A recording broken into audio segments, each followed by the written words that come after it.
Déjà, je vous remercie de cette invitation à vous parler donc des modèles classiques des classiques, pardon, mais qui sont devenus classiques, du docteur Ozu.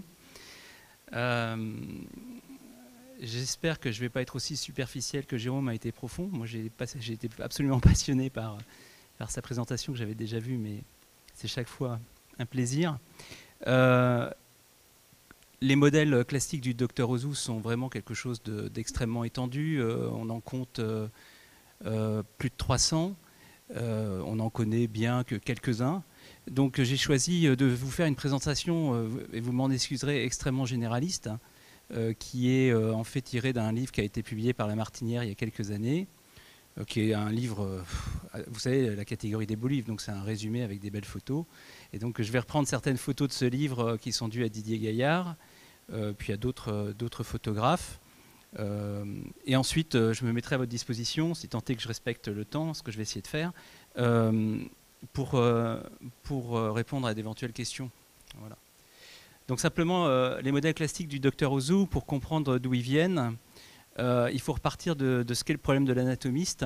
J'en suis un, donc je vais en parler, je vais vous donner mon opinion, qui est que, tout simplement, dans l'histoire, à part les livres, il n'y a pas d'autre moyen d'aborder le cadavre que le cadavre lui-même. Et donc, dans l'histoire de l'anatomie et dans l'histoire des collections anatomiques, vous avez historiquement ce qu'on appelle les pièces d'anatomie naturelle, que vous voyez ici.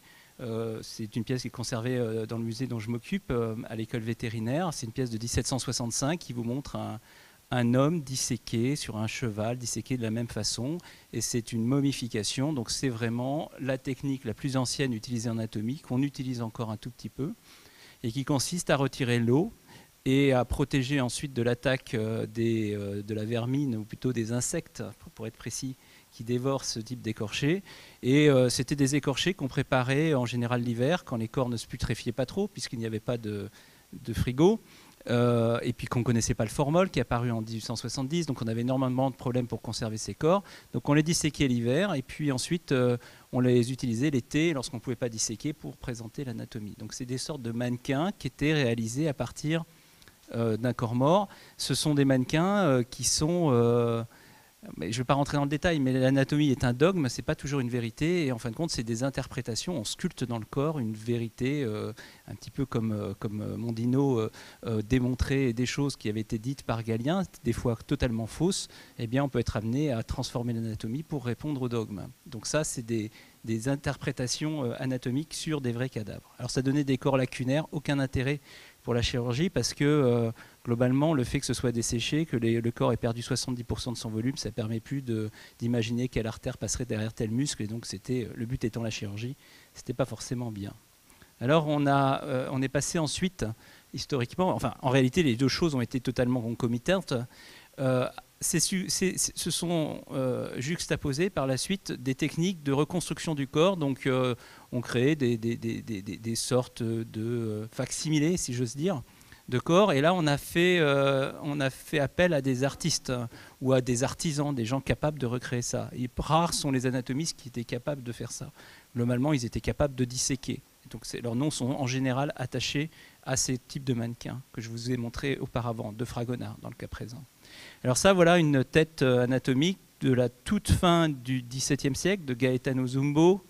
Je ne vais pas rentrer dans le détail, mais là, vous êtes dans une pièce extrêmement complexe, d'une représentation parfaite de l'anatomie, avec une recréation des textures de la pièce anatomique, des détails. Ce sont des pièces absolument luxueuses, qui valaient très cher à la fabrication. Ça, c'est une des premières pièces qui a été fabriquée. Et je vais vous en montrer quelques autres. Alors, si vous devez aller à Florence, il faut faire les offices, il y a plein de musées à faire, mais il y a aussi à aller à la Specola, qui est la sorte, pour moi, la Mecque de la préparation anatomique. C'est le Muséum d'histoire naturelle, et vous y verrez les sublimes collections qui ont été initiées par Felice Fontana, donc en Italie, à la toute fin du XVIIIe siècle, et vous verrez des salles où il y a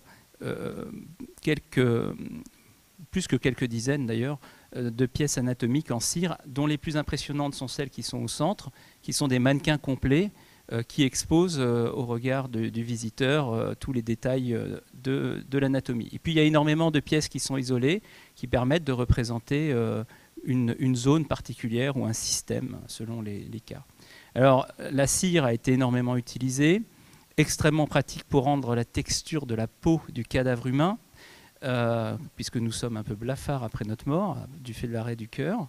Et puis, un gros problème avec la cire, un matériau extrêmement fragile qui subit très mal, qui résiste très mal au cycle d'augmentation de température, de baisse de température, qui génère des dilatations puis des rétractions, et ça se fend. Donc très difficile à conserver. Il y a une forme de malléabilité, notamment lorsqu'il fait chaud. Donc Fontana s'est évidemment lancé dans la fabrication de mannequins à pièces, donc démontables, plastiques si j'ose dire, même si le terme ne va apparaître qu'en 1834, ce terme de plastique. Mais globalement, les cires étaient très difficiles à démonter et à remonter. Et il n'y a pas eu on n'a pas développé de modèle durable d'anatomie plastique par la cire. Voilà, juste pour revenir sur la différence entre le dogme anatomique et la réalité anatomique. Voilà un fragment d'un des écorchés de Fontana qui représente le système lymphatique avec des veines qui sont totalement turgescentes. Sur un mort, il n'y a pas de veine, hein, puisque le cœur est arrêté, il n'y a plus de tension. Et puis, il y a des nerfs énormes. Et puis, ici, regardez, il y a des petits nœuds lymphatiques, puis des vaisseaux comme des vermicelles qui circulent, des spaghettis qui circulent à la surface. Ça, on ne voit pas ça. Ça n'existe pas. Ça n'existe pas. Donc, c'est une pure fabrication intellectuelle pour matérialiser dans la cire une idée qu'on se fait d'une anatomie, d'une physiologie qu'on suppose. Il ne faut pas prendre ça pour la réalité, hein, évidemment. Donc, des pièces, par contre, qui sont extrêmement impressionnantes parce qu'au premier regard, quelqu'un qui a été enseigné, qui connaît ce qu'est le système lymphatique, va matérialiser et avoir une représentation durable, y compris moi-même, quand je les ai vus, durable de ce qu'est le système lymphatique. C'est Felice Fontana, donc dans les années 1800. Il y a eu une école, je suis désolé pour la très mauvaise qualité de cette photo, qu'il faudra que je refasse un jour, mais les collections ont été déplacées. C'était des collections qui se trouvaient à Paris. Jean-Baptiste Lemonnier, c'est un homme donc anatomisé. C'est l'école de séroplastie de Rouen qui a été voulue par Napoléon, qui a visité la Spécola en 1800, après Marengo, et qui a eu des entretiens avec Felice Fontana et qui a voulu immédiatement qu'on se dote d'une...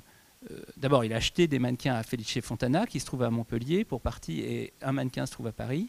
Et puis ensuite, ils ont lancé cette école de séroplastie de Rouen qui a duré très peu de temps, qui a commencé donc en 1806 et qui a duré quelques années, mais qui a fabriqué, où on a vu la fabrication de pièces absolument sublimes qui sont aujourd'hui donc à Montpellier dans des caisses, et on espère bien les voir sortir de leurs caisses. Alors dans l'anatomie plastique, Felice Fontana, comme je vous ai dit, a tenté de faire des cires démontables. Il a rencontré des problèmes structurels et il a fabriqué des mannequins ensuite en bois, dans un bois très léger, du bois de peuplier. Et Napoléon, en voyant un de ces modèles que vous pouvez voir aujourd'hui à la Spécola, il y en a deux qui sont visibles, a commandé une statue anatomique entièrement démontable, dont je ne vous montrerai pas de photo, car je n'ai aucune photo de ce mannequin, et sur Internet, il n'y en a pas une. Il se trouve à Paris, au musée de l'école de médecine. Et c'est des pièces de bois finement travaillées qui peuvent être sorties et tenues par des petits crochets. Et ainsi, on démonte progressivement le corps. Cette pièce a coûté 80 000 francs. 80 000 francs, là où une très belle cire, un mannequin complet de Fontana en cire, coûtait 30 000 francs. Donc c'est une pièce qui est absolument outrancière du point de vue du prix demandé. Et c'est lié à la quantité de travail et au type de sculpture. On n'est pas sur du moulage, on est sur véritablement de la sculpture. Alors je vous ai dit qu'il n'y avait pas eu de cire anatomique démontable. En fait, c'est un petit peu faux. Il y a eu de nombreux mannequins démontables en cire dès le début du 19e siècle. J'ai pris un seul exemple de la Vénus anatomique de Louis Cajani, de Florence, comme vous voyez. Donc vraiment, Florence était la mecque du sujet, qui était promenée de foire en foire avec des appels au peuple pour aller la voir, qui était démontable, mais il ne reste rien de cette Vénus. Et toutes les cires démontables qu'on connaît, on en connaît certaines, les cires Spitzner de la fin du 19e, sont très nettement postérieures. Alors j'en arrive au sujet qui est Ozu, puisque vous m'avez demandé de parler de ça. Mais avant, je vais parler des prédécesseurs de Ozu qui sont injustement délaissés. Le premier mannequin classique proprement dit d'anatomie en papier, vous l'avez ici, c'est une tête humaine démontable qui est due à Pierre-François Bénezet-Pamard, qui a vécu entre 1728 et 1793 et qui a fait ça avec du papier mâché. Alors c'était un ophtalmologiste d'Avignon, quelqu'un qui pratiquait une intervention redoutable qui était l'opération de la cataracte par extirpation, c'est-à-dire du cristallin, et qui a voulu, pour matérialiser ce qu'il faisait, fabriquer un œil en verre avec des différents matériaux qui permettaient de créer les chambres de l'œil pour expliquer le geste chirurgical. Puis quand il s'est retrouvé avec son œil, l'œil il bouge quand il intervenait puisqu'il n'y avait pas d'anesthésie, à part des fois un peu d'opium et puis de l'alcool. Du coup, il a mis des muscles. Et puis ces muscles, il s'est rendu compte qu'il fallait le mettre dans un orbite. Et progressivement, l'orbite n'avait de sens que quand il était dans le crâne. Et le crâne, eh bien, il a mis un cerveau. Et voilà, les choses ont avancé comme ça. Il a fini par faire ce mannequin qui est aujourd'hui à Lyon, dont on connaît une description assez précise, datant juste postérieure à la mort de Pamard par son fils. Donc ça, c'est vraiment l'ancêtre. On ne peut pas penser... A priori, Ozu n'a pas eu connaissance de ça. Par contre, ce que Ozu a parfaitement connu, ce sont les pièces de Jean-François Hamelin, 1763-1836.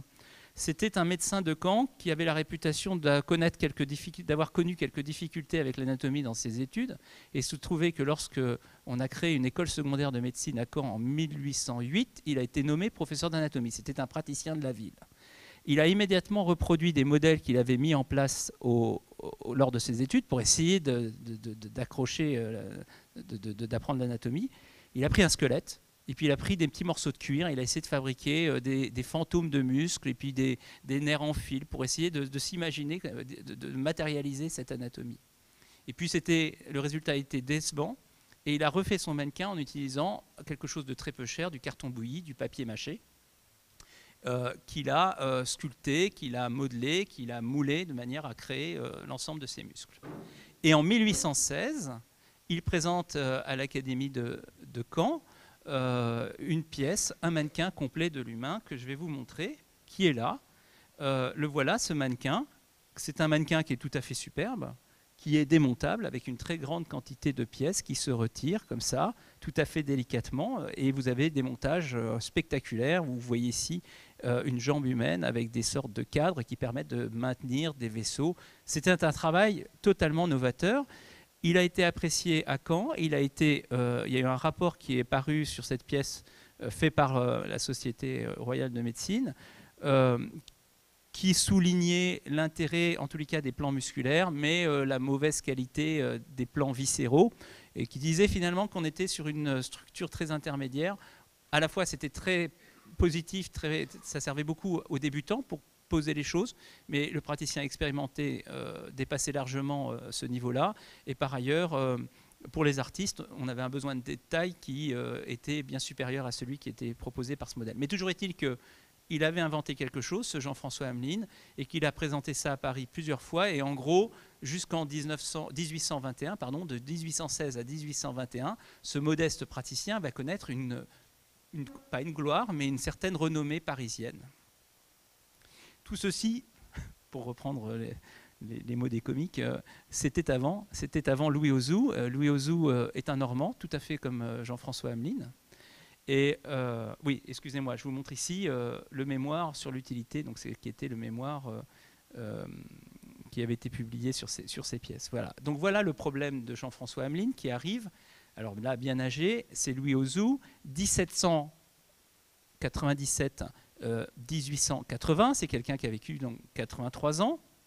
Voilà cet homme qui, pour dire les choses de façon simple, a probablement repris le procédé d'Hamelin de recréation des mannequins par le papier ou par le carton en le modifiant. On le sait parce que à la fin des années 1810, il a visité l'atelier de Hamelin, et Hamelin lui en a voulu d'ailleurs énormément qu'il se soit tant inspiré de sa méthode.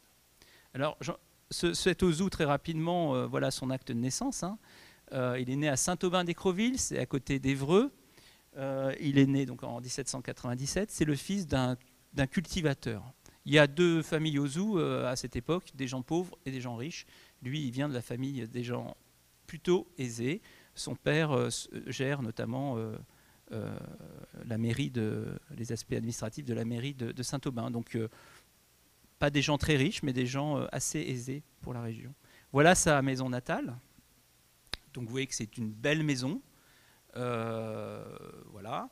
Et ce Louis Ozoux va devenir médecin. Alors, pour devenir médecin, il va commencer par suivre des études à Bernay. Et puis il va passer un baccalauréat et finalement il va entrer à la faculté de médecine de Paris où il va être interne et il va notamment accompagner quelques chirurgiens importants de l'époque. Vous avez ici Marjolin. Il va avoir vraiment un cursus de chirurgie. Et alors, il y a tout un tas de descriptions de ce qui a fait qu'il est allé vers la préparation de modèles. Mais ces descriptions, vous savez, elles sont totalement, le ton est totalement hagiographique, c'est-à-dire que il s'est sacrifié, il a travaillé jour et nuit, son père a hypothéqué ses biens, enfin voilà, il y a tout un roman familial autour de ça. En réalité, on n'en a aucune idée. Ce qui est colporté aujourd'hui, c'est que le soir, passionné par l'usage du papier, il allait chez les cartonniers qui fabriquaient les poupées, qui fabriquaient les décors de théâtre pour apprendre le maniement de ce substrat.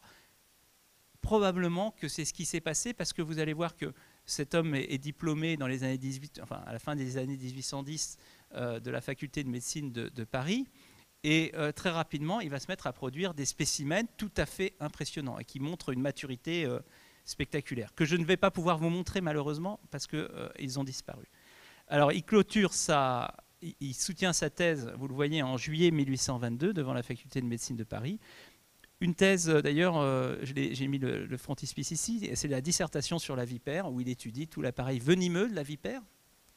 Et vous allez voir que ça va jouer un petit rôle dans sa production. 1822, donc fin de ses études. 1822,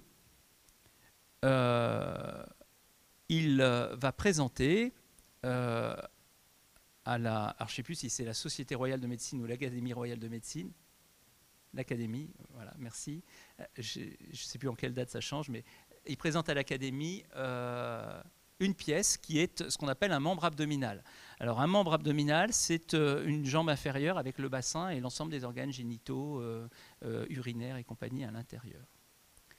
1822, c'est le moment où Hamelin franchit également un pas en présentant des pièces d'anatomie pathologique, des pièces qui vont montrer notamment les hernies inguinales, qui sont une plaie chez l'humain et particulièrement au XIXe siècle.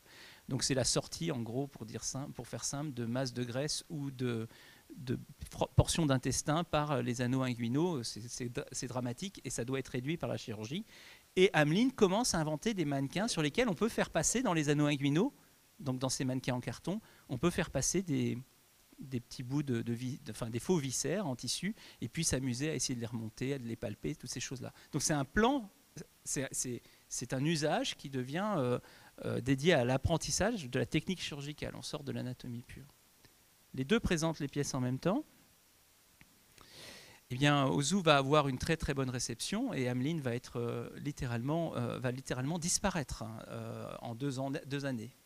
Il va en concevoir une très grande tension intérieure et ça va l'amener à sortir ce manifeste qui est publié en 1825. C'est la dernière date où on voit apparaître Hamelin. Ce sont les observations sur les pièces d'anatomie de monsieur le docteur Ozoux, dans lesquelles il dit, vous voyez en bas, je suis forcé de rompre le silence et d'adresser publiquement à monsieur Ozoux des reproches fondés sur des inexactitudes que je dois d'autant moins tolérer qu'elles ont eu de la publicité. Voilà, cet homme est profondément blessé. Il s'est fait déposséder de sa technique, hein, c'est vraiment... Mais on va voir qu'Ozoux avait une dimension tout à fait différente du médecin de Caen.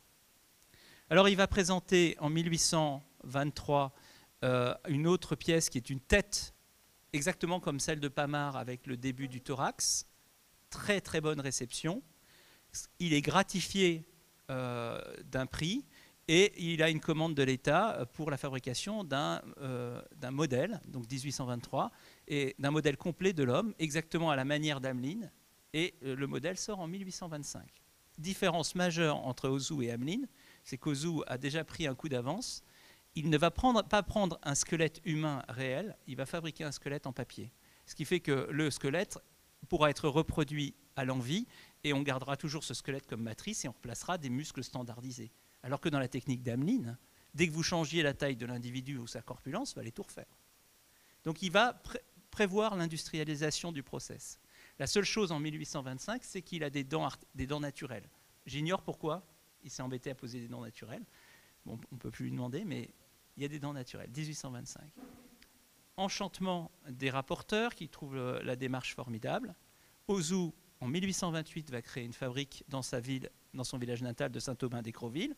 1830, il ressort le même écorché, humain, complet, mais cette fois-ci, les dents sont artificielles, donc il peut le reproduire par procédé de moulage facilement, et il va à chaque fois avoir des rapports élogieux, et une des caractéristiques d'Ozu, c'est d'être un as de la publicité. C'est quelqu'un qui fait savoir et qui est capable de dépenser de l'argent pour communiquer sur les objets, à la différence d'Ameline qui subit plutôt les choses. Donc, par exemple, 1840, vous voyez le rapport sur une pièce d'anatomie artificielle du Dr Ozu, hein, ben, il est publié, excusez-moi, aux États-Unis en 1840 et il va être publié dans beaucoup de langues et partout dans le monde. Il finance ça. Alors maintenant, on va juste se promener un peu dans ces modèles pour que vous compreniez de quoi il s'agit. Le premier modèle que je vais vous montrer, c'est celui de 1830.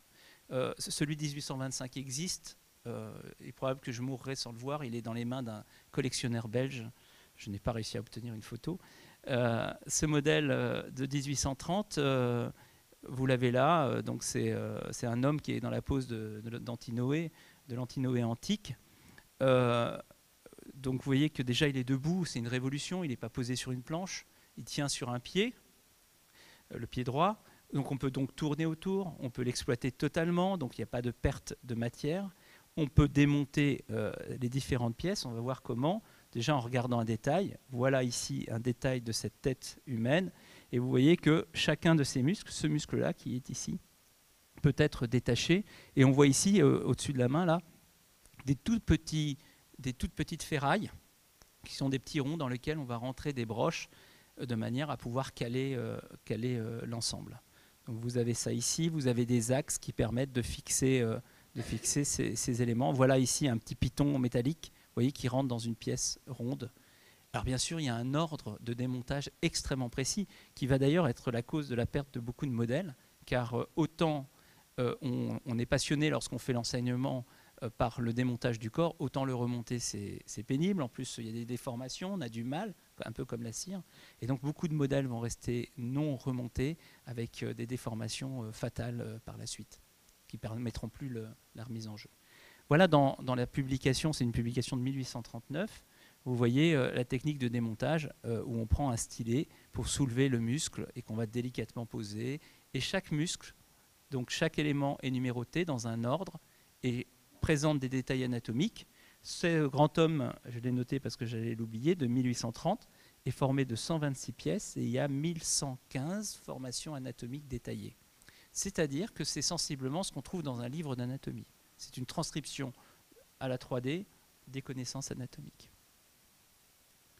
Il va continuer et j'ai mis ici en bas à droite les dates de création des objets. Alors je précise que c'est les dates, la plus ancienne date que j'ai pu trouver d'existence de l'objet dans les divers catalogues que j'ai pu accumuler. Ça ne veut pas dire qu'il ne soit pas antérieur à cette date. Je n'ai pas le moyen de le savoir, car j'ai épluché les archives d'Ozu aux archives nationales, et il n'y a pas de date donnée pour la création des modèles. Il va fabriquer une femme, et comme il y avait une référence à Antinoé, il y a une référence à la Vénus Médicis, des offices que vous voyez ici, donc, qui est assez similaire à l'humain en réalité dans son montage, mais la morphologie est adaptée, le tissu mammaire que vous voyez, l'appareil génital est modifié, évidemment. Ces objets coûtent 3000 francs. 3000 francs, c'est une somme extravagante à cette époque, tellement chère, tellement importante qu'il faudra plus de 10 ans pour qu'une faculté de médecine française achète le modèle. Ce sera un énorme problème, ce problème du prix. Donc, Ozu s'adapte immédiatement. Il va, dès 1837, fabriquer un homme d'1,16 m, donc on passe d'1,80 m à 1,16 m. Il va faire des versions incomplètes, c'est-à-dire avec moins de pièces, donc moins chères à fabriquer, notamment des versions pour les lycées, qui seront un peu plus complexes que les versions pour les collèges. La version des lycées, c'est 1,80 m avec très peu de pièces. La version des collèges, c'est 1,16 m avec peu de pièces. Et puis il va fabriquer des pièces pour les praticiens. Vous avez ici la pièce de 1843, où il va faire deux modèles, un modèle de 82 cm et même un modèle de 55 cm, de manière à perfuser le milieu médical. Il va ensuite fabriquer des portions. Alors là, c'est une pièce en résine, excusez-moi, attention, du XXe siècle, qui a été produite par la fabrique Ozu. Voilà une pièce d'anatomie féminine. Vous avez ici la vessie et l'utérus qui sont visibles, le côlon, et puis l'ensemble des détails. Puis il y a de l'anatomie masculine. Et il va fabriquer énormément de pièces ponctuelles pour enseigner une région ou un système. Alors exemple, pour les systèmes, l'œil humain. Là, il reprend en gros la démarche de Pamart. C'est fabriqué en verre, c'est très beau, avec des milieux qui sont très étudiés. Le cristallin peut être traversé par la lumière. On peut se placer derrière le cristallin pour voir son effet. Enfin, c'est extrêmement didactique. Voilà une pièce qui a eu un succès incroyable auprès des militaires, car les blessures de l'œil étaient très invalidantes sur le champ de bataille. Et l'administration militaire a acheté des quantités extravagantes de ces pièces pour enseigner aux officiers quand est-ce qu'un œil était sauvable ou non sauvable sur le champ de bataille. Pour essayer de comprendre pourquoi, quand on avait une lance ou une escarbille qui rentrait dans l'œil, de temps en temps on perdait l'œil, puis de temps en temps on guérissait. On a beaucoup de courriers là-dessus. Voilà une autre pièce qu'on appelle le cerveau de texture. Et là, on passe déjà sur une autre notion qui est la notion de physiologie, parce qu'on est en 1867. L'anatomie et la physiologie sont en train de se séparer très nettement. Et donc là, vous avez un encéphale humain et il a voulu, à la manière du télégraphe électrique, montrer qu'il est formé de fibres, donc c'est l'état des connaissances du moment, de fibres de substances blanches, de sortes de cordons qui vont d'un endroit à l'autre et qui vont mettre en communication des centres qui sont opérateurs, entre guillemets. Donc c'est vraiment le réseau télégraphique qui va inspirer Ozu dans ce qu'il a appelé le cerveau de texture, c'est-à-dire que ce n'est pas son anatomie, c'est son architecture qui l'intéresse. Alors voilà quelques-unes des pièces d'anatomie humaine. Il y en a des très grandes quantités. Les modèles animaux. Eh bien là, Ozu va être extrêmement systématique. Il est en pleine période, dans cette première moitié du XIXe siècle, en pleine période de développement d'une anatomie descriptive et systématique. C'est-à-dire qu'on prend un animal type, c'est comme ça qu'on l'appelle. Par exemple, pour les mollusques, on prend l'escargot et on l'étudie à fond et on fait une publication complète. Et pour les vers, on prend la sangsue. Et pour l'insecte parfait, c'est-à-dire l'insecte avec des ailes qui volent, on prend le hanneton. Et vous avez des publications qui sortent et Ozu va transcrire ces publications en 3D. Voilà, j'ai pas mis l'échelle, je suis idiot, mais l'escargot, il fait à peu près cette longueur, il fait à peu près 1 mètre de longueur. Donc vous pouvez démonter la coquille, voir le poumon qui est fait avec du péritoine de bovin, parce qu'on n'a pas de plastique, mais on utilise ces membranes, on écorche, vous savez le bœuf de Rembrandt, on tire sur la fine pellicule interne qui est le péritoine, qui est doublé d'un fascia, d'une aponévrose, et on met ça sur des moules et on fabrique ces sortes de matières translucides. C'est le plastique de l'époque. Et puis on peut retirer le poumon, puis rentrer dans l'appareil digestif, et puis finalement vider complètement l'escargot. Voilà le type des annélides, des vers annélides, c'est-à-dire des vers ronds, avec ici la sangsue. Simplement, regardez cette image qui vous montre les artères, les veines, si j'ose dire, le système vasculaire, il y a le système respiratoire, et là, vous voyez cette espèce de truc, là, c'est digitation, c'est un travail de Baudruche, donc c'est un travail sur le péritoine du bovin. Donc imaginez il est allé à l'abattoir, et à récupérer, ou à la tuerie, à récupérer ces péritoines qui sont des fines pellicules, les a posées dans des linges humides, les a emballées. Très rapidement, il est allé dans son atelier, ou ses ouvriers sont allés dans son atelier.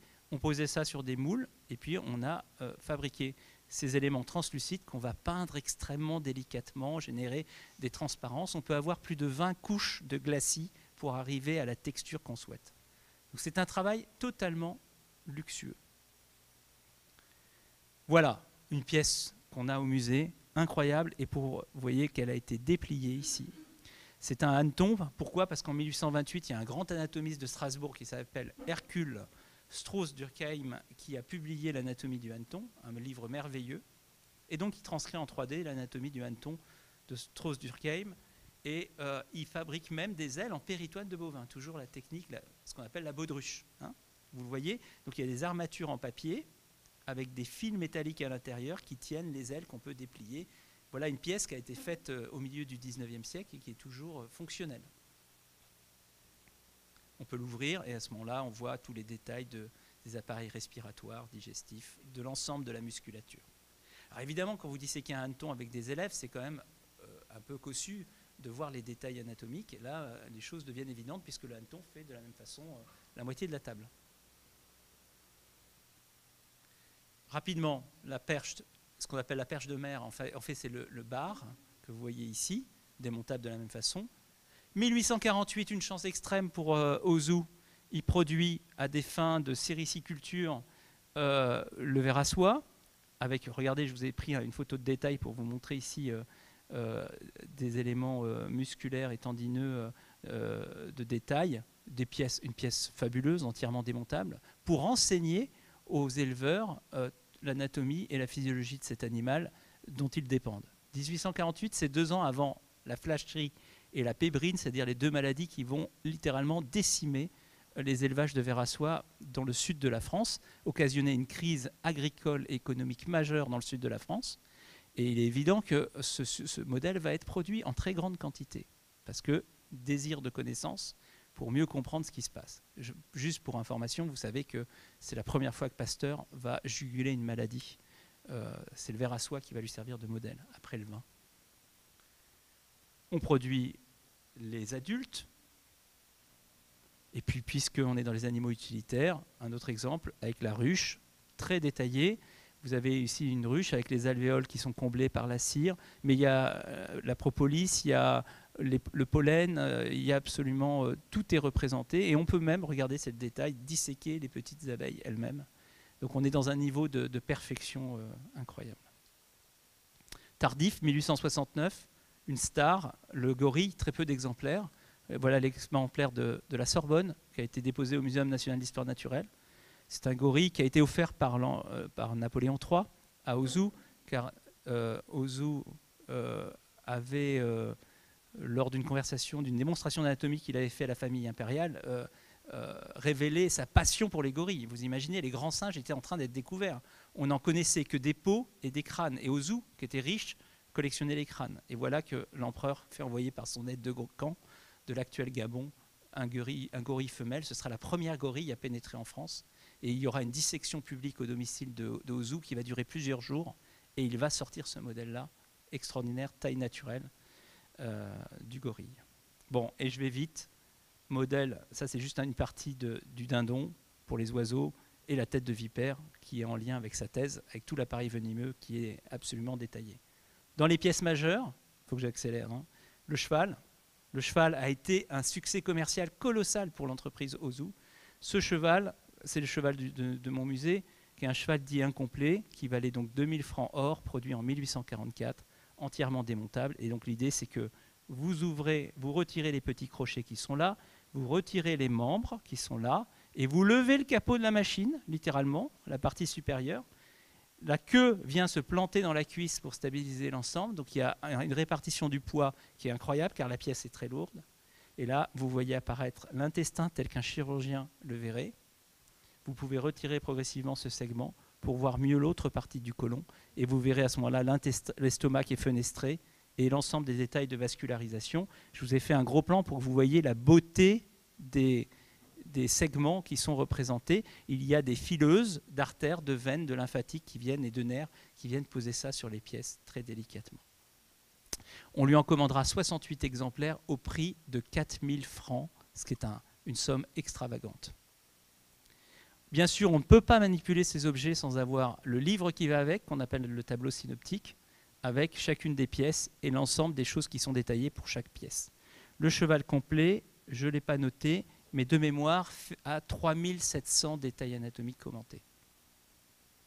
C'est-à-dire plus que tout ce qu'on connaît sur l'anatomie. Il y a le cheval complet est ici, le cheval incomplet. Je vais passer parce que voilà. Alors en plus, vous avez compris qu'en 1825, il a produit une très belle pièce, qu'en 1830, il la remplace spontanément parce que ça ne lui allait pas. Là, il fait la même chose avec le cheval.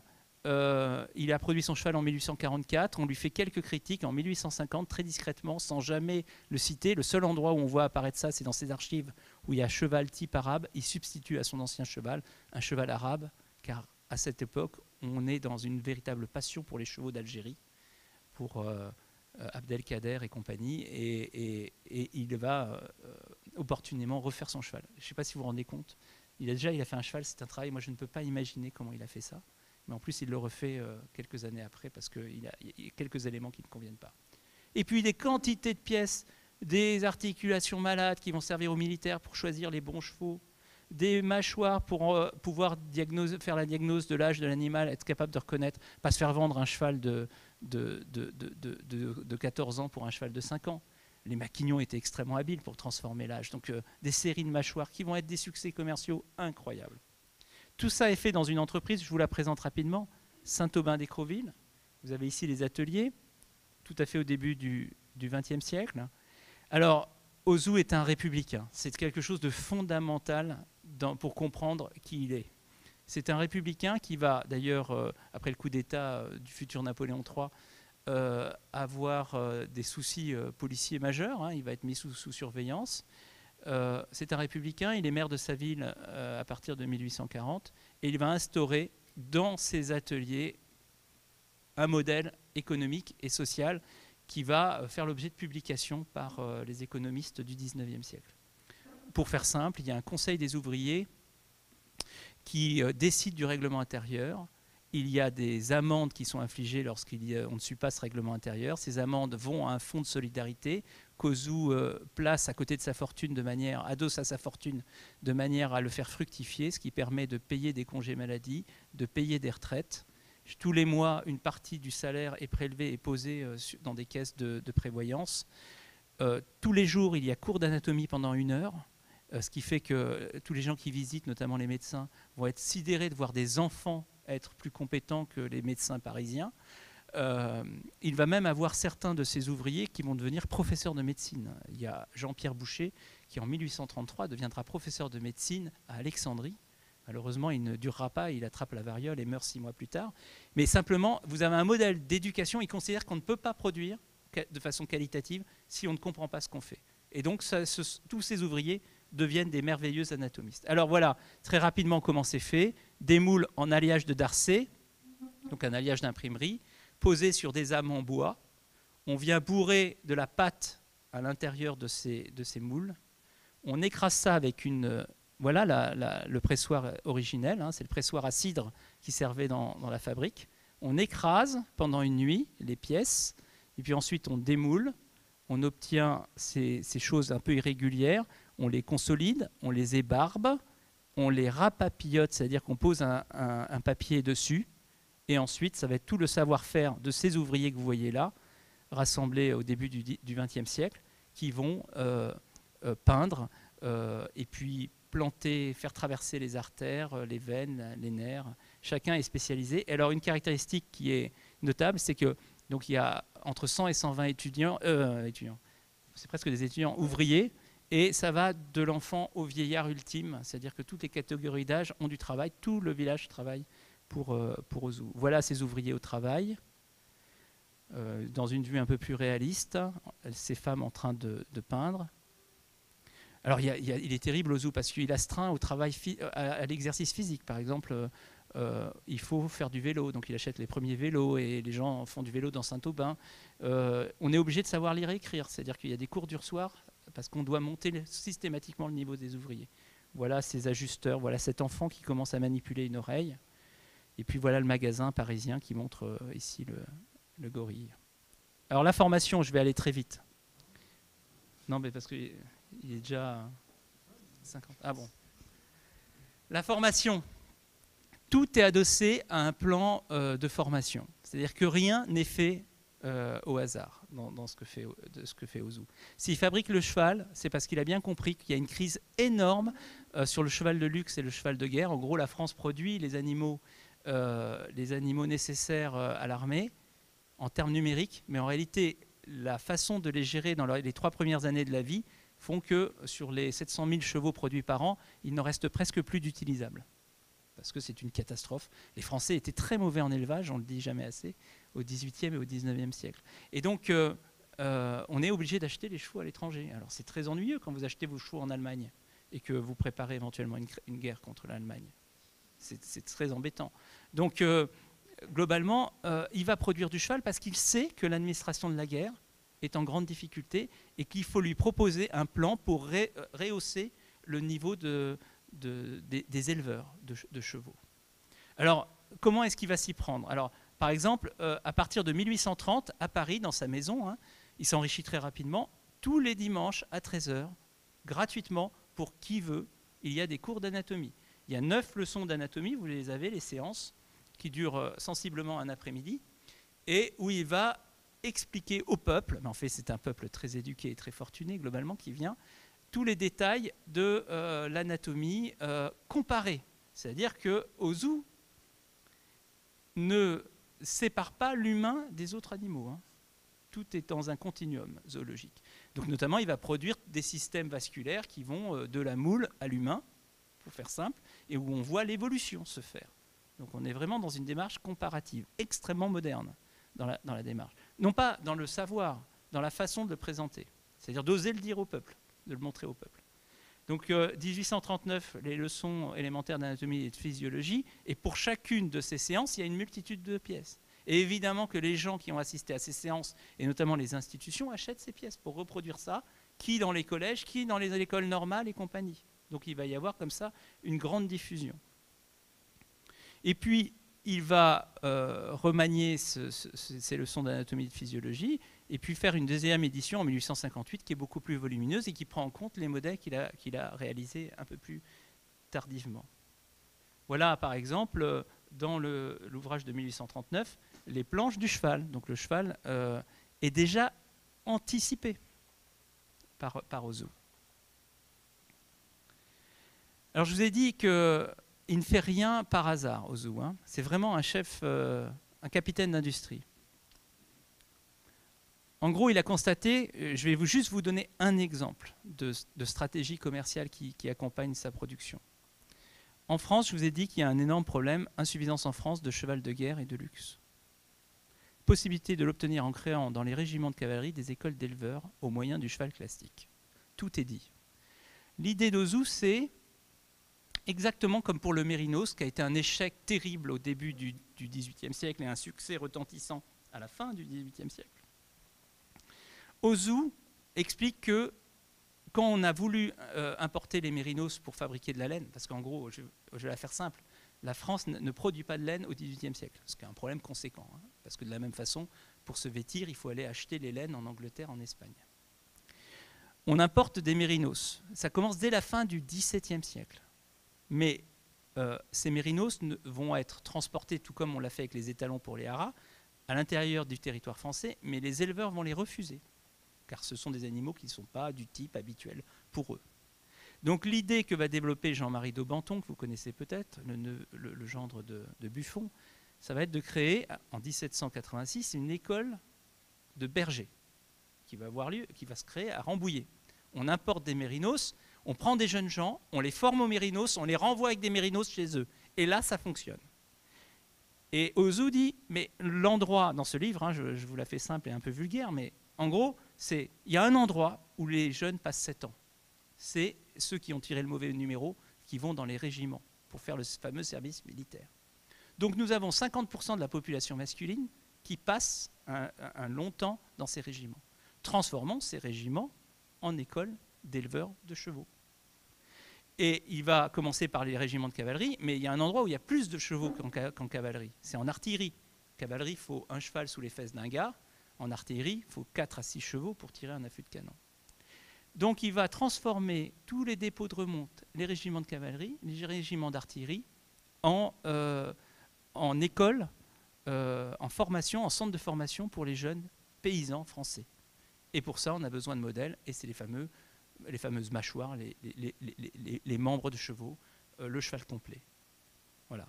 Et il va être aidé par l'autorité militaire. Voilà Maxime Jacquemin. Maxime Jacquemin, c'est un grand personnage du XIXe siècle, qui est un proche d'Oudinot. Et Jacquemin va commander, va être général et va être surtout le second de l'école de cavalerie de Saumur. Il va appuyer puissamment Ozu dans ce domaine-là. Mais Ozu le fait dans tous les domaines. Il le fait pour l'œil. Il vend l'œil au régiment pour apprendre les blessures de l'œil. Il va vendre ses hommes incomplets au collège, au lycée, enfin ainsi de suite. Donc un succès commercial énorme. Et puis en plus, il a des formateurs. Alors ici, on ne voit pas bien, mais il y a un certain docteur Lemercier qui est payé par Ozu et qui fait tout le nord de la France, en gros, et la Belgique, et qui va former, faire des cours dans les régiments. Et puis il y a ce fameux Jean-Pierre Boucher, ce petit pâtre dont il a noté l'intelligence. C'est un jeune pâtre qui va recruter tout à fait au début de son entreprise dans son atelier. Il se rend compte que ce gamin est extrêmement intelligent. Il l'envoie à Paris faire les fameux cours de 13 heures le dimanche. Il va devenir extrêmement compétent. Il devient dissecteur à la faculté de médecine. Et là, il choisit et part à Alexandrie. Et malheureusement, meurt peu de temps après. Alors, ce qui est moins connu, et je vais... Rassurez-vous, ça ne va pas durer trop longtemps. C'est ça. C'est que Ozu, on le connaît pour ses mannequins humains, c'est ce qui se vend le plus fréquemment, un peu pour ses mannequins animaux, mais pas tellement pour les modèles végétaux. Mais il a de la même façon fait des modèles végétaux. 1862, ce plateau de champignons comestibles qui se trouve aujourd'hui à l'ESPE, c'est-à-dire l'ancienne école normale de Paris, donc ça dépend de la Sorbonne. Il y a une collection fabuleuse là-bas, ils ont presque tous les modèles. Ils ne le savaient pas. Enfin, ils ne le savaient pas. Ils ne savaient pas que c'était des Ozu. Et moi, je ne savais pas qu'ils avaient ça. Donc, je cherchais à Sydney, pour tout vous dire, et finalement, c'était à Paris. Et donc, vous avez ce plateau de champignons. Mais voilà un exemple de fleurs, de fruits. Regardez une groseille disséquée, complètement. Parce que l'anatomie végétale est abominable par rapport à l'anatomie animale. Beaucoup plus complexe à faire. Et donc là, bien sûr que grossir et détailler, c'est beaucoup plus intéressant dans l'anatomie végétale que dans l'anatomie animale. Donc ce sont des fleurs qui font à peu près la hauteur de la table. Hein. Voilà. Et il va alors là refaire exactement la même chose qu'avec le règne animal. On est dans les années 1860. Il prend des types, c'est-à-dire une monocotylédone, une dicotylédone, des fleurs mâles, des fleurs femelles, des fruits akènes, des fruits... Voilà. Et il fabrique une véritable bibliothèque. Voilà la fleur mâle et femelle du melon. Et puis il se met à faire de l'embryologie. Il a fait beaucoup d'embryologie humaine, il a fait des collections d'embryons, il a fait des collections d'ovologie. Et là, il fait la même chose avec les plantes. Voilà le développement du haricot à l'intérieur de la gousse de haricot. Avec, on la voit craqueler ici, la fameuse baudruche, toujours qui va donner cette espèce de caractère translucide. Si vous avez épluché des haricots, vous voyez bien ce que je veux dire, de la membrane interne. Et puis, il fait le gland avec ses tissus qu'il fait germer, et puis il va disséquer la tige du gland, c'est-à-dire le tronc du chêne, avec les différents strates. Ça, on est en 1869.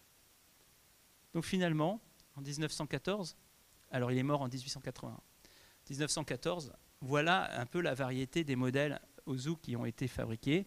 Alors moi, j'ai cherché à les recenser de façon extrêmement systématique. J'en ai trouvé plus de 250, mais certains ont des séries de 70 modèles. Donc je ne me suis pas amusé à faire le compte, mais on est entre 350 et 400 modèles différents créés. Il meurt en 1880, sa femme en 1900. Ils sont enterrés à Saint-Aubin-d'Écreville dans un monument qui est en train littéralement de s'écrouler. Et voilà le listing complet, on ne va pas rentrer dans les détails, mais des modèles d'Ozu que j'ai établis. Alors simplement, que va devenir cette affaire-là? Ozu 1825-1880. 1880, sa mort, c'est Hector, son neveu, le fils de son frère. D'ailleurs, c'est marrant parce que dans l'acte de naissance d'Hector Ozu, il est né en 1832, donc très précocement, hein, le mannequin humain 1830. Son père, qui s'appelle Jacques César Ozu, se définit du point de vue de la profession comme anatomiste. Il n'était pas du tout médecin, simplement il travaillait à la toute nouvelle fabrique de son frère. 1880-1903, Hector Ozu, c'est un médecin de marine qui va reprendre l'entreprise jusqu'à sa mort. Il va créer des nouveaux modèles. Et en 1903, patatras, changement de propriétaire, ça va être Amédée Montodon, qui est le neveu de la femme d'Ozu, donc le neveu par alliance d'Ozu. C'est une famille de la souterraine, ce sont des avocats. Et là, le problème va commencer. C'est-à-dire qu'ils ne connaissent pas la matière qu'ils pratiquent. Amédée Montodon travaille de 1903 à 1911. Il va pratiquement rien changer et l'entreprise va continuer sa vie. Mais c'est surtout son fils, Jean Montodon, qui va, entre 1911 et la date de sa mort en 1926, faire des erreurs absolument tragiques qui vont hypothéquer l'avenir de la société. Donc simplement Montaudon ici.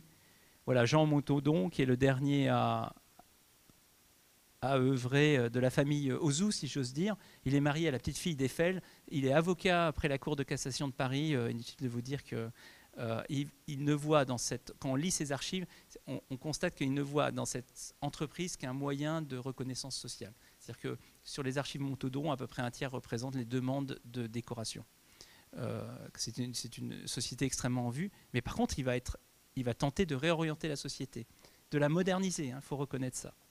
Et s'il continue, je suis désolé pour la qualité des images, elle est très mauvaise, mais s'il continue à fabriquer les fameux cerveaux de texture, les mannequins, les chevaux et tout ça, il va faire des erreurs économiques tout à fait majeures, et il va produire des grandes planches lithographiées qui sont des merveilles absolues, mais qui vont ajouter aux clichés, aux microscopes, aux modèles réduits de train, aux modèles réduits d'avion, c'est-à-dire à une diversification extrême des activités qui vont conduire à sa ruine.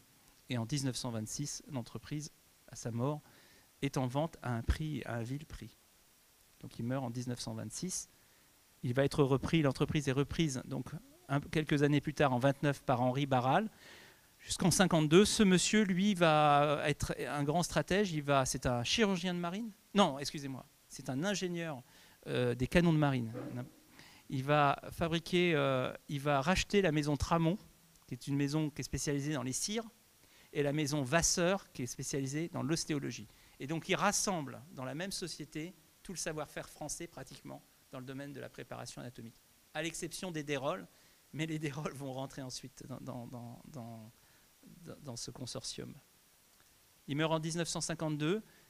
Pour faire simple, dès la reprise des activités économiques avec l'étranger après la Deuxième Guerre mondiale, les difficultés deviennent sensibles. Les modèles sont trop chers, ils sont dépassés du point de vue des matières. Le repreneur d'Henri Barral, qui est son fils Bernard Barral est vivant, moi j'ai pu l'interviewer plusieurs fois, va tenter par tous les moyens de baisser les coûts, d'utiliser des matières, des polyesters, des choses qui permettaient de moderniser un peu le concept. Inexorablement, l'entreprise va décroître et elle fermera ses portes en l'an 2000, après un rachat par d'autres entrepreneurs. Aujourd'hui, dans les grandes fabriques d'anatomie plastique européenne, il n'y a pratiquement plus à ma connaissance que, j'ai un trou d'enfer, il y a une entreprise allemande qui fabrique des modèles extrêmement qualitatifs, de très grande qualité. Je ne me souviens plus du nom. Non. Ça me reviendra.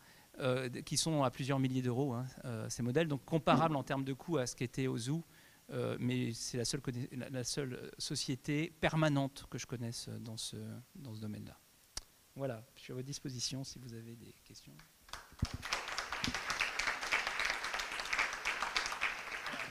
Simplement, là, vous avez la main en papier mâché en haut et la main en polyester en bas.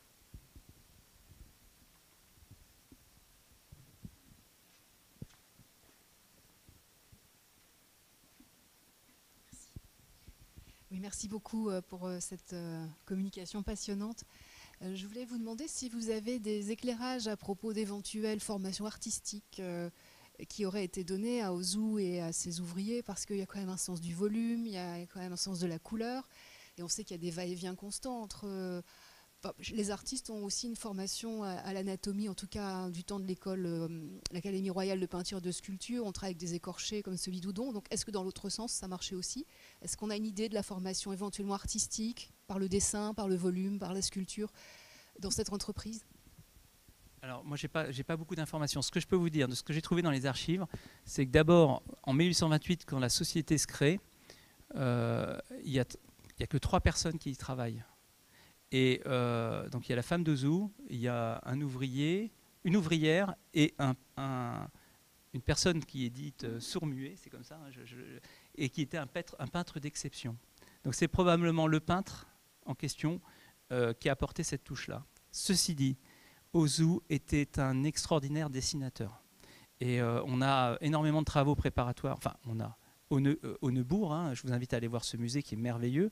Au Neubourg, à côté d'Évreux, il y a les dessins préparatoires sur notamment la dissection du lapin ou la dissection des œufs de mammifères, qui sont absolument magnifiques. Donc c'était quelqu'un qui avait une culture artistique, tout comme Pasteur avec une culture artistique, tout comme les Alforiens, moi je viens de l'école vétérinaire d'Alfort, avaient des cours obligatoires de dessin et de peinture. Ça faisait partie, c'était le fameux Jacob qui a été l'illustrateur du Bourgerie, du traité de Bourgerie de chirurgie, qui était titulaire de la chaire de dessin d'Alfort. Donc je conserve des dessins, c'était une solide formation de base.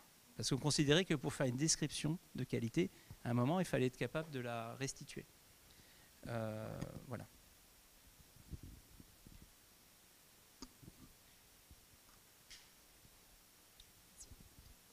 Alors moi j'avais au niveau vocabulaire, c'est quoi la séroplastie? Excusez-moi, la séroplastie, c'est le fait de reconstruire des objets anciens. D'accord, ok. Et je voulais savoir si les ballons de baudruche étaient faits en péritoine à la base. Alors on pouvait les faire en péritoine, mais on préférait les vessies de porc. D'accord, ok. Moi, j'avais une question par rapport à son prédécesseur ou inspirateur, je ne sais pas, c'est Jean-François Adeline, c'est ça. À un moment, vous évoquiez l'intégration de tissus ou d'autres matières, parce que nous, on avait étudié à un moment la machine de Madame de Coudray.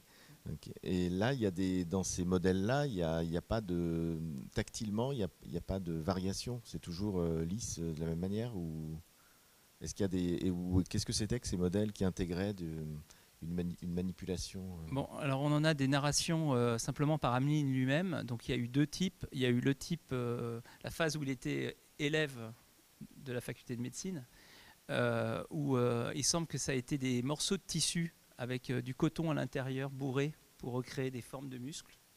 Ça c'est... Personne ne les a jamais vus. Hein. Je vous dis ce qu'il expose. Et puis quand il est devenu le fameux professeur d'anatomie de l'école secondaire de médecine de Caen, il a utilisé d'abord le cuir. Voilà. Et ça ne convenait pas, et donc il est passé sur le papier. Voilà tout ce que je peux en dire. Alors je précise que je vous ai montré des photos des écorchés d'Ameline. Ils ne seront plus jamais étudiés, puisqu'ils ont brûlé dans l'incendie de Caen. Donc j'ai eu la chance de rencontrer des professeurs de médecine qui les ont vus avant le débarquement et avant le pilonnage de Caen. Mais ils ont définitivement, tous ces objets ont définitivement disparu. Et à un moment, vous parliez du squelette de référence qu'il a créé au départ. J'avais peut-être raté la phrase, mais il était en quoi ce squelette? C'est un squelette humain. En fait, il prend un squelette, il fait bouillir un corps, il récupère le squelette, et à partir des véritables os, il se met à fabriquer ses muscles. Comme il y avait dans les cires anatomiques des véritables structures. Oui, mais de toute façon, en sculpture, dès que vous dépassez le cadre de l'extrême légèreté, vous devez avoir des armatures. Donc les Ozu, je peux mettre un disque dur et vous montrer l'intérieur d'un Ozu, c'est avant tout un gigantesque maillage métallique pour soutenir. Moi, j'ai juste une question par rapport à la véracité des informations. Est-ce que tous ces modèles étaient vrais? Enfin, comment dire? Est-ce que oui, étaient justes? Globalement, ils étaient justes. Globalement, dès le départ, ils étaient. Ouais. Pour moi, c'est quelque chose que j'arrive pas à comprendre. C'est-à-dire, je peux pas vous dire comment on passe. Je prends le cheval, par exemple. Comment on passe? Quand il fait le cheval en 1844, il n'y a pas d'ouvrage illustré sur l'anatomie du cheval. Il y a un ouvrage de 1598, il y en a un de 1772. Mais à partir des planches qui sont dans ces ouvrages, il ne peut pas recréer ce qu'il a fait. Il ne peut pas. Donc, comment est-ce qu'il réussit à reconstituer en volume, par emboîtement, un cheval complet qui contient plus d'informations que ce qui est disponible dans la connaissance humaine en la matière? Pour moi, c'est un mystère insondable. On sait juste qu'il a passé énormément de temps à disséquer lui-même. Donc ça devait être probablement un anatomiste hors pair. Voilà. On a les moules des chevaux On a les moules, ils existent toujours. Un jour, il faudra que je trouve le moyen et les finances surtout de les récupérer, car ils sont dans un entrepôt et un jour, ils partiront à la benne. On a ces moules de 1840, mais on ne sait pas comment on peut créer quelque chose comme ça. Moi, je reste pantois. Et puis comment aussi il passe d'un animal aussi petit que l'escargot et qu'il arrive à recréer aussi bien à l'homme, au cheval, au gorille. Alors, on se dit bien qu'à un moment donné, il y a une information qui est pas bonne, enfin je sais pas. Mais... Je ne peux pas vous dire comment il passe du hanneton de Strauss-Durkheim à son modèle qui est identique, avec une perfection. Voilà. Et sachez que quand même, il sort globalement plusieurs modèles par an dans les années 1840. Donc je ne sais pas, il n'y a aucune information dans ses archives personnelles. Moi j'ai une question double. Ce qui me frappe dans les mannequins d'Ozu, c'est l'extrême sobriété de la mise en scène. Alors certes, le gorille est un peu adossé, certes tu as cité les influences, disons, d'art classique des modèles, et puis certes les champignons aussi sont tous rassemblés, ce qui est une vue de l'esprit. Mais globalement, c'est très sobre. Et quand on compare, par exemple, avec les cires que tu as un peu montrées de Felice Fontana, qui, elles, sont extrêmement expressives, très mises en scène. Les femmes sont très lascives. Enfin bon, il y a des coussins. Et pour compléter cette question, enfin, donc ma question, c'est savoir à quoi sert cette sobriété et si tu as des éléments d'explication dessus. Et l'autre question, c'est avec aussi des mises en scène assez étudiées, quel est le rapport d'Ozu avec le travail des naturalistes, c'est-à-dire des empailleurs d'animaux? Parce que là, au contraire, on a quand même souvent un travail de mise en scène, le tigre qui rugit, enfin, non, c'est le lion qui rugit, et compagnie, les pattes en l'air. Quand on va à la galerie de l'évolution, on voit bien que les animaux sont très travaillés dans des poses qui sont très différentes de celles du cheval, qui est quasiment une représentation avant de le démonter, on pourrait très bien imaginer une planche comme ça. C'est très sobre. Enfin, je sais pas ce que tu en penses. Non, mais moi, j'ai pas de réponse proprement dite. Alors déjà, Ozu, il opère quand même une révolution dans le positionnement qui est considérable. C'est qu'il sort du mannequin couché. Donc ça, c'est un truc très important parce que les grands mannequins de Felice Fontana, où les femmes alanguillent sur des coussins qui montrent leur viscère ou leur utérus, c'est une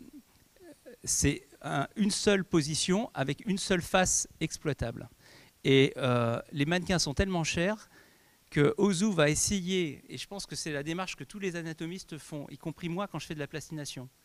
Si j'ai un corps mort, je ne veux surtout pas le représenter dans l'attitude de la mort. Moi, ça ne me sert à rien dans un processus pédagogique. Parce que mon étudiant, quand il va être face à un cheval, il va être face à un cheval qui est standardisé, normé, enfin ainsi de suite. Donc, mettre un cheval, je me place de mon point de vue, mettre un cheval sur un postérieur ou dressé sur les pattes arrière, ce sera extrêmement impressionnant, ce sera de la maestria, mais ce sera totalement contre-productif. Moi, mon étudiant, je vais rentrer dans les détails, en ce moment on dissèque des chevaux, là, ces jours-ci, c'était le cas ce matin encore. On tue ces chevaux, et après on les suspend sur des montants, et on les met parfaitement symétriques, exactement comme un étudiant ensuite va aller ausculter un cheval. On veut surtout qu'il soit tel qu'un cheval dans l'écurie. Et moi je pense qu'Ozu, il était dans une démarche pédagogique, utilitaire, et qu'il fallait surtout qu'il s'approche le plus possible de la réalité ensuite du praticien. Et le praticien, c'est qu'il a un homme devant lui. C'est qu'il a un homme qui a des membres qui sont étendus, des membres qui sont fléchis. On le voit sur les écorchés de Fragonard, parce que Fragonard fait la même chose, il met des hommes debout. Tout est fait pour qu'il y ait telle articulation qui soit d'un côté étendue, de l'autre côté qui soit fléchie, de manière à ce qu'on puisse imaginer les tensions musculaires, montrer l'agonisme, l'antagonisme, toutes ces choses-là. Donc je pense qu'il n'y a aucun hasard et que la sobriété, elle est liée à l'utilisation pédagogique de la pièce. Alors que Felice Fontana, pour moi, c'est du pur brio, quoi. C'est sublime, c'est de la grande œuvre d'art, c'est de la pièce unique, mais ce n'est pas de la production en série à des fins utilitaires. Vous avez parlé de la fragilité de la cire, et c'est vrai que je suis tout à fait d'accord avec l'idée que c'est pas un objet utile pédagogiquement qu'une cire anatomique, c'est un objet de contemplation, voire de sidération. Mais est-ce que les anatomies classiques supportent des manipulations multiples? Alors, oui, la réponse est oui, elles supportent les manipulations. Vous voyez, l'escargot que je vous ai présenté, il est dans le musée depuis la deuxième moitié du 19e siècle. Il a été énormément utilisé, la sangsue a été énormément utilisée. En fait, c'est des objets qui sont extrêmement fragiles, et s'ils ont été massivement détruits, c'est d'abord parce que ils n'ont pas été remontés, ça c'est la première cause. Donc déformés, donc ça marche plus, donc ça énerve, donc on jette. Et puis ils ont vécu quelque chose de très pénible pour les objets scientifiques qui ne s'appliquent pas aux objets d'art, à mon sens. Après c'est mon opinion personnelle, mais une œuvre d'art, quelle qu'elle soit, quelle que soit sa qualité, elle a été faite à un instant T et elle représente ce qui s'est passé à un instant T. Donc on peut toujours la considérer comme un référentiel historique, un instantané d'une démarche. Les scientifiques ne marchent pas du tout comme ça. Les scientifiques, ils sont comparables aux artistes dans le sens où ils s'appuient, comme les artistes, sur le passé pour se projeter dans l'avenir. Ils s'appuient sur les études antérieures pour construire quelque chose de plus. Mais ils rejettent immédiatement le passé, ce qui n'est pas forcément le cas des artistes. Ils rejettent le passé. Donc si je demande à mes collègues, ce microscope de 1950, qu'est-ce que j'en fais? Immédiatement, on me dit à la poubelle. Ça n'a aucun intérêt, c'est complètement dépassé. Et donc la phase de patrimonialisation des objets scientifiques, elle est extrêmement longue. Très concrètement, moi je l'estime à au moins 100 ans.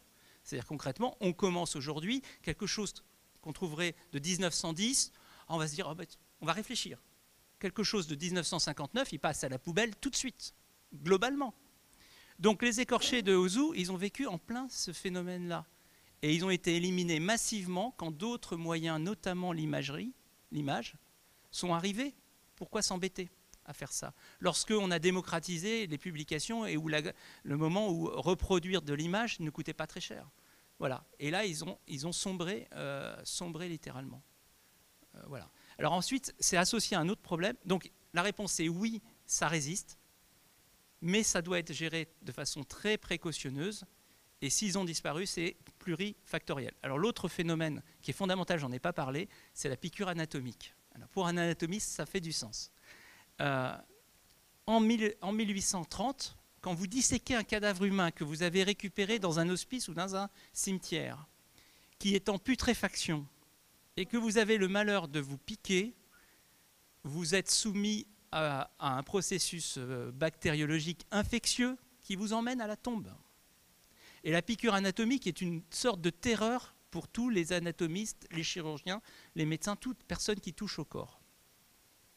Et donc, Ozu surfe sur ce danger microbiologique, enfin on ne sait pas que c'est un danger microbiologique, mais il surfe là-dessus en disant, avec le papier, vous risquez rien. Et notamment le cheval, c'est le même danger que l'humain. Donc plutôt que d'utiliser des chevaux crevés qui sont dangereux, utilisez donc mes modèles en papier. Et il surfe sur une deuxième notion fondamentale, c'est le déficit de corps. C'est-à-dire arrêter de courir après les corps, notamment en Angleterre, c'est une catastrophe. Bon, il va offrir la possibilité de dire, on fera une séance de dissection mardi à 10h. Chose qui était extrêmement compliquée avant. On disait aux étudiants, vous ramènerez un corps. Mais lisez les mémoires des médecins, c'est ce qui se passe dans les facultés de médecine à la fin du XVIIIe et au début du XIXe siècle. Donc il résout énormément de problèmes à ce moment-là, qui sont des problèmes qui n'existent plus par la suite. Et donc les pièces disparaissent. Et si je me suis lancé dans ce bouquin, c'est ce que je disais à mes camarades ce matin, c'est parce que ces collections, depuis 10 ans, sont massivement détruites. Massivement détruites. Parce que, voilà, défaut de patrimonialisation.